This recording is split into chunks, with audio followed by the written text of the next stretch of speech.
Salut, salut.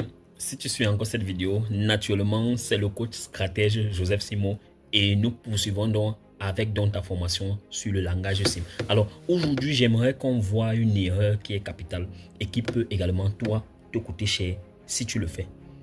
Généralement, tu vas te rendre compte que sur 100 personnes, il y aura pratiquement 10 à 20 qui ne seront complètement pas réactifs par rapport à l'offre que tu vas faire. Qu'elle soit intéressante pour toi, qu'il y ait d'autres qui trouvent ça très intéressant pour eux, ils ne sont pas réactifs. L'erreur que tu commets souvent, c'est de les entasser et de les laisser dans ton téléphone sans toutefois réagir.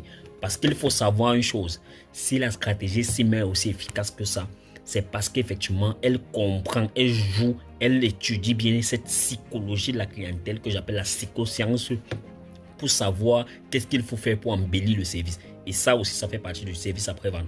Il faudrait donc que tu saches alors que ces personnes-là, tu devrais tout faire pour qu'ils puissent enregistrer ton contact et que toi, tu enregistres le leur. Pourquoi? Parce qu'il y a ce qu'on appelle des statuts WhatsApp. Et au travers d'un statut, ça peut redoubler, ça peut remotiver quelqu'un donc à passer directement au service. Ça ne sera jamais le premier ou le dernier client qui a attendu 4 mois, parfois d'autres attendent même 1 an avant de réellement passer effectivement à l'action. Cela est différent de plusieurs facteurs dépendant du client.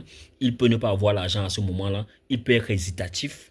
Il peut être à titre observateur en disant j'observe d'abord, je verrai le nombre de personnes qui ont eu à le faire et chez qui ça marche. Il peut être à titre de recherche. Je ferai d'abord davantage de recherche avant de revenir. Ça, il ne te le dira pas.